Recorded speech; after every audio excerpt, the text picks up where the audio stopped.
नमस्कार साथियों, मैं हूं आपका दोस्त आशु। आप देख रहे हैं आपका अपना YouTube channel x by Z सब कुछ। तो दोस्तों, आजकल जितने भी ये ओला, उबर, रैपिडो, बाइक टैक्सी चलाने वाले थे, जितने भी राइडर थे, वो आजकल जो है ऑटो ड्राइवर भाइयों को काफी ज्यादा गलत बातें कमेंट कर रहे हैं, भला बुरा उनको कह रहे हैं, लेकिन उनको पूरी जानकारी नहीं पता है। तो आज मैं उन सभी बाइक राइडरों को कहना चाहता हूं, जितने भी ओला, उबर, रैपिडो में बाइक टैक्सी चला के अपना घर चलाते थे। तो दोस्तों, आज मैं उनको ऐसी चीजें बताऊंगा जिससे उनको समझ में आएगा कि आप जो ऑटो ड्राइवरों को आज बुरा भला कह रहे हैं वो बिल्कुल गलत है। और कुछ लोग यहाँ तक कर रहे हैं कि ऑटो ड्राइवरों ने जो है इनका काम छीन लिया, इनकी बाइक टैक्सी बंद करा दी। तो दोस्तों, ऐसा भी नहीं है। गलत धारणा लेके बैठे हुए हैं और ऑटो ड्राइवरों को बुरा भला कह रहे हैं और अपना काम बंद होने का पूरा जो आप आरोप इन्हीं ऑटो ड्राइवर को पर लगा रहे हैं। तो चलिए मैं आपको सबसे पहले बताता हूँ दोस्तों, अगर आप एक बाइक राइडर हैं तो आपको ऑटो ड्राइवर की जो है कुछ परेशानियां समझनी पड़ेंगी।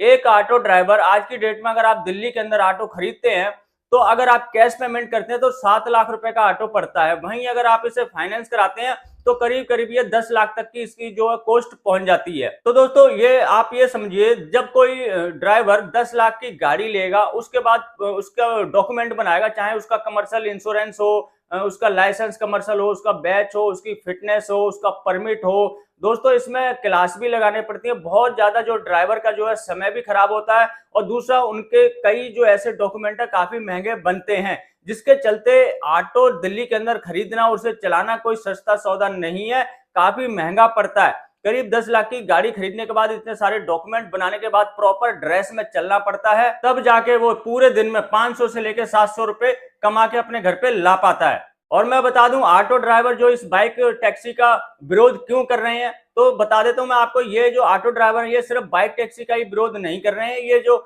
बाइक टैक्सी है इसका भी विरोध कर रहे हैं, और जो गैर कानूनी तरीके से जो ई रिक्शा चल रहे हैं बिना नंबर प्लेट के, उसका भी विरोध कर रहे हैं, और जो अदर स्टेट्स की जो गाड़ियां आ रही हैं दिल्ली के अंदर, उनका भी विरोध कर रहे हैं। सिंगल एक आपकी बाइक के ऊपर इनका ऑब्जेक्शन नहीं है, ये जितने भी दिल्ली के अंदर गैर कानूनी तरीके से जो भी चल रहे हैं उन सभी का विरोध कर रहे हैं। एक ऑटो ड्राइवर मान लीजिए 10 लाख रुपए की गाड़ी खरीदता है, तो 10 लाख की गाड़ी खरीदने के बाद जब वो रोड पे निकलता है तो छोटी सवारी जो होती है, बिल्कुल छोटी सवारी जो होती है, उसको तो ई रिक्शा वाला खा गया बिल्कुल। और थोड़ी सी लंबी सवारी होती है, मान लीजिए 4 किलोमीटर, 5 किलोमीटर, और अगर वो सिंगल हो तो वो बाइक राइडर खा गए। अब बची लंबी सवारी, मान लीजिए कोई 15 किलोमीटर, 20 किलोमीटर लंबी सवारी और गर्मी का समय है, तो सवारी 10, 20, 50 रुपए नहीं देती है, वो कैब बुक कर लेती है। अब ऑटो ड्राइवर के पास क्या बचा? आप खुद समझदार हैं, ऑटो ड्राइवर के पास बचा क्या? ना तो उसके पास छोटी सवारी बची, ना उसके पास सिंगल सवारी बची, ना उसके पास मीडियम रेंज की सवारी बची, ना उसके पास कोई लॉन्ग डिस्टेंस की सवारी बची। अब ऑटो ड्राइवर ने 10 लाख रुपए का ऑटो खरीदा है, वो क्या करे? उसको भी तो अपना घर चलाना है, उसको भी तो अपने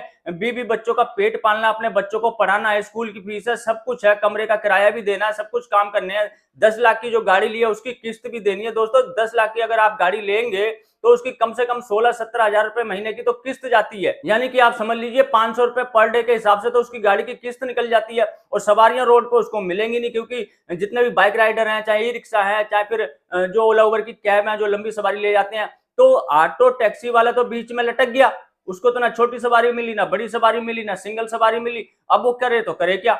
तो यही कारण है दोस्तों, जो ऑटो ड्राइवर है इन सब चीजों का विरोध कर रहे हैं, क्योंकि उसका भी परिवार है। जैसे आप लोगों का परिवार है, उसी प्रकार से इन लोगों का भी परिवार है। कुछ लोग ये कमेंट कर रहे हैं कि अब इन ऑटो वालों को जो है सबक सिखाना पड़ेगा, तो जितने भी बाइक राइडर हैं इकट्ठे हो जाइए, चलिए हम दिल्ली में चलते हैं और एक ऑटो खरीदते हैं। तो दोस्तों, दिल्ली के अंदर ऑटो खरीदना इतना आसान काम नहीं है। दोस्तों, आपके पास प्राइवेट बाइक थी तो आप तुरंत निकल लिए काम के लिए, कोई टेंशन नहीं, आपके पास बाइक तो होती है। लेकिन एक ऑटो खरीद के जब आप रोड पे निकलेंगे ना, और इन सभी समस्याओं को जब आप झेलेंगे, तब आपको पता चलेगा कि ये ऑटो ड्राइवर जो है विरोध कर रहे थे, वो बिल्कुल सही विरोध कर रहे थे। क्योंकि आपकी अपनी गाड़ी होते हुए आप दिन में 500 या 400 या 600 रुपए कमा पाते हैं। उसके बाद जब अगर आप 10 लाख का ऑटो खरीदेंगे तो गाड़ी की किस्त भी निकालनी है आपको 500 रुपए रोज की, उसके बाद गाड़ी में सीएनजी भी डलवानी है, उसके बाद कहीं चालान कट गया तो वो भी आपको देखना है। तो घर पे क्या बचा के ले जाओगे? 400, 500, इससे ज्यादा आप बचा के नहीं ले जा सकते। इसी के कारण जो ऑटो वाले हैं काफी ज्यादा परेशान है। आप इनकी परेशानियों को समझें, इन्होंने आपका काम नहीं छीना है, ये सुप्रीम कोर्ट का फैसला है। सुप्रीम कोर्ट के फैसले के बाद दिल्ली सरकार ने यह निर्णय लिया कि जो सुप्रीम कोर्ट ने कहा है बिल्कुल सही है, इस पे रोक लगनी चाहिए।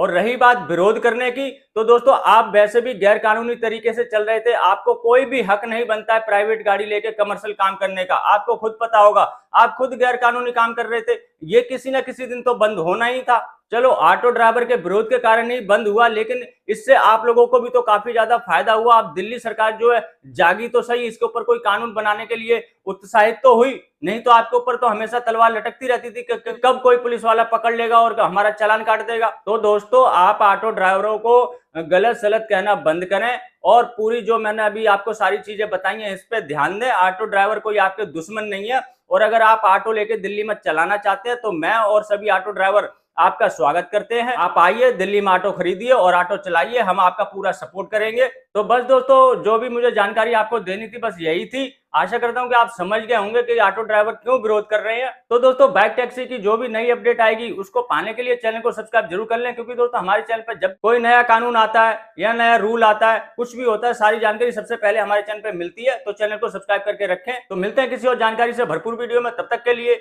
जय हिंद, जय भारत।